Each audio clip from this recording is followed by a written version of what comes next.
In today's episode of Voiced, we have a post from ProRevenge by Queen Anthropocene, and it is about a revenge saga where a woman's cheating ex-boyfriend faces the consequences of his deceitful actions thanks to her best friend's dramatic interventions. I realize this story is quite lengthy, and I apologize for that. However, I wanted to provide a detailed account of this relationship to ensure that the context behind those satisfying moments of revenge is fully understood. Unfortunately, it does make for a rather long narrative. In short, my 34-year-old ex-boyfriend, Sven, who is 44, could be quite accurately described as having sociopathic tendencies. This wasn't obvious to me while we were dating, but those familiar with antisocial personality disorder know that many sociopaths wear a convincing fade and lie effortlessly. Sven fit this description perfectly. When I first met him, we quickly became close friends. There was a brief period where we considered dating, but he wanted to progress much faster than I was comfortable with, so we stayed in the friend zone. He seemed to be progressive, emotionally intelligent, and generous. We shared a love for the same music, shows, and activities. He even showed vulnerability by sharing his traumatic childhood backstory with me, a story he often leaned on as a cornerstone of his victimhood to manipulate those around him. He also informed me early on, before anything physical happened, that he had herpes simplex virus type 2.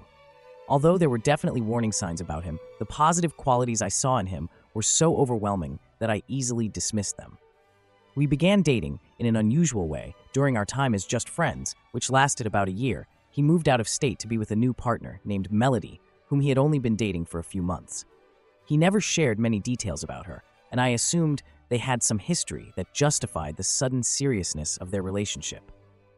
Then, seriously just about 2 months into the move, Sven started sending me flirty messages. He confessed he loved me, saying it took moving away to realize what we had, etc.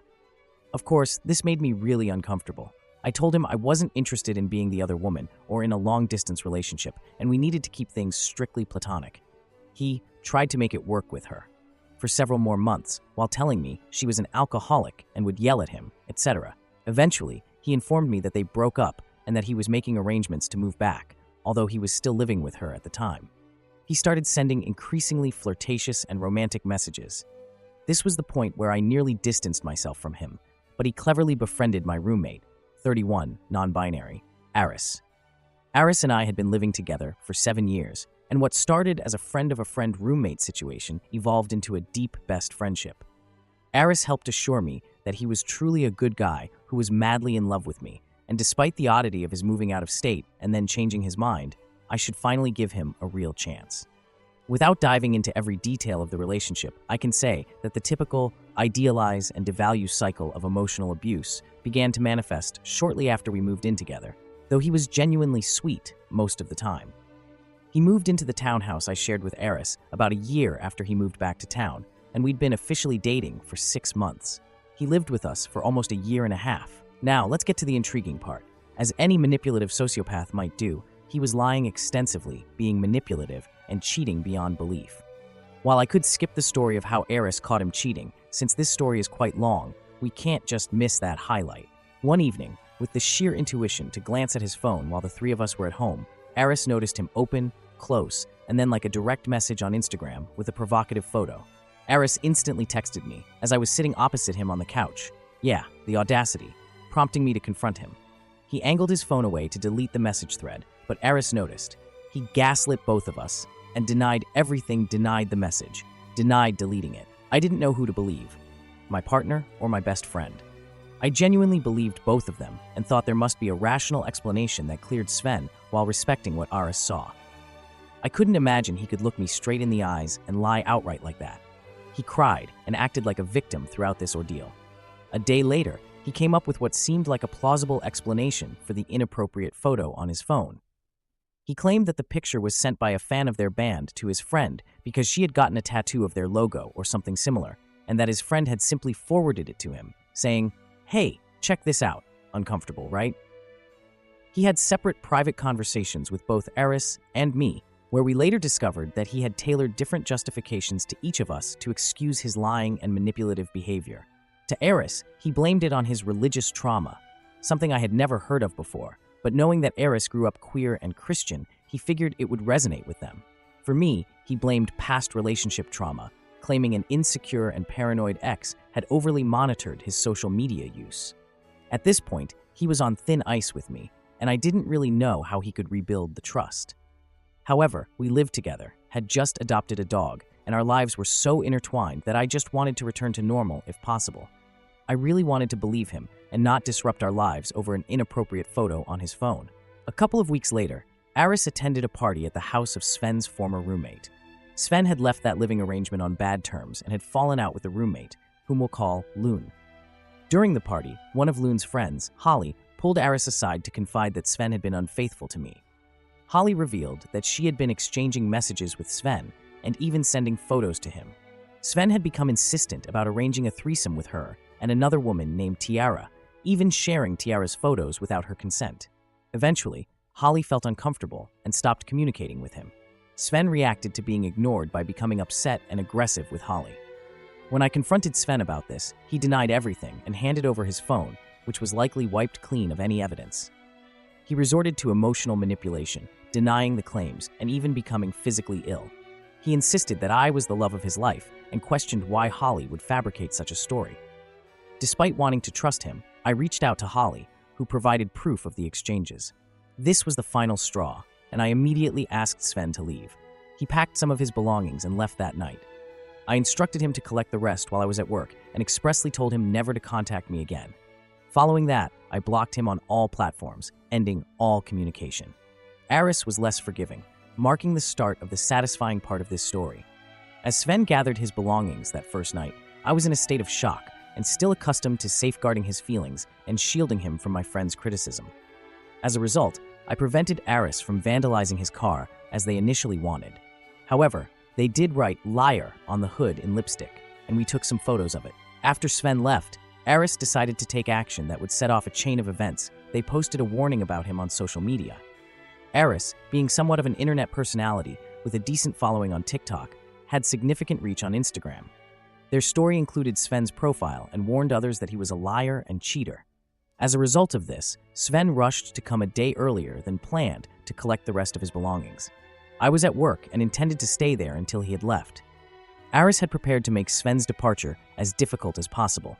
The night before he came to pack up, Aris and I disrupted his meticulously organized record collection by mixing records and de-alphabetizing their sleeves.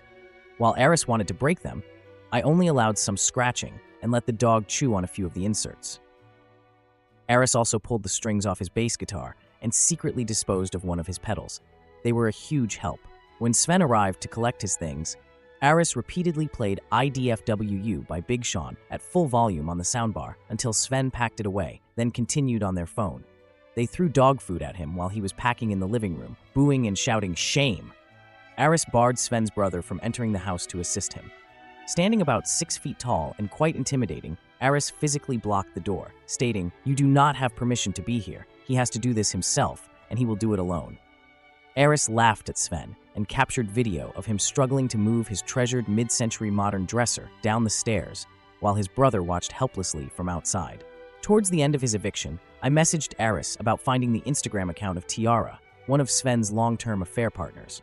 Aris announced this discovery to Sven, which prompted him to hurry and leave behind several items, such as his 55-inch Roku TV, an IKEA bar cart, a humidifier, some art supplies, and a cool hanging lamp that we decided to keep. Meanwhile, Aris's post went viral locally, attracting messages from women who either had flirted with Sven or had more serious encounters.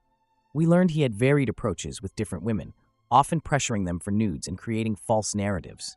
Some affairs were brief, while others lasted for months, such as his year-long relationship with Tiara under the premise of an open relationship.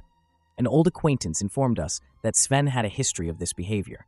His marriage in 2017 ended due to similar deceitful actions, forcing him to move back to our state after being exposed. As evidence mounted, I realized Sven had not disclosed his HSV2+ status to any of these women, claiming falsely that he was free of any sexually transmitted infections. This realization exposed Sven's manipulation and deceit in gaining sexual relationships, which is both predatory and abusive. Aris published another post, this time labeling Sven as a sexual abuser, causing even more severe repercussions for him. He rapidly started losing friends and alienating romantic interests. We reached out to the most recent ex, Melody, and discovered he hadn't ended things with her, meaning he was cheating during our relationship as well. He had pretended they had broken up just to appear available to me, using manipulation to downplay the truth. Melody had worked at the venue where Sven's band was scheduled to play and tipped them off about his actions. Consequently, the venue canceled the show, leading Sven's bandmates to dissolve the band.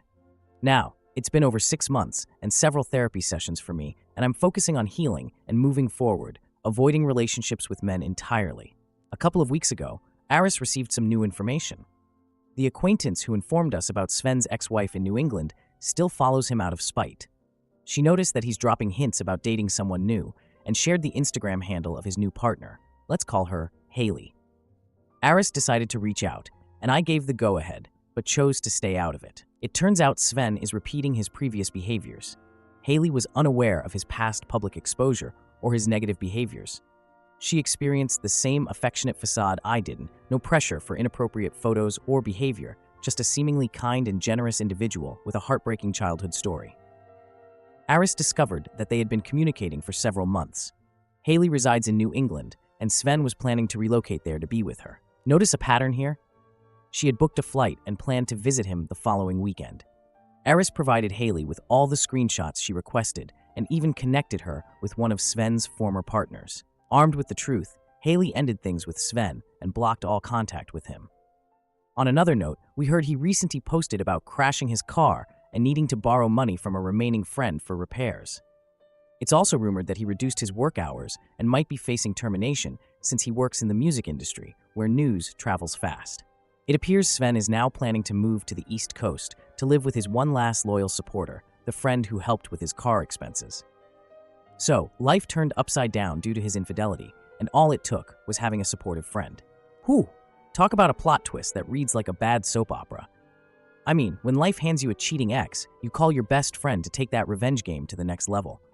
Aris really out here turning the tables, making sure Sven knows what it feels like to face consequences. Revenge can be messy, but the power of accountability is so satisfying. It's not just about what Sven did, but more about how you and Aris took back the narrative and empowered others along the way. Sometimes it takes a knight, or in this case, a fierce bestie, to slay those sociopathic dragons. What do you all think? Was Aris's revenge too far, or just the right amount of poetic justice?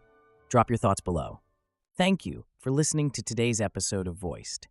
If you enjoyed daily, high-quality stories, please like and subscribe to show your support.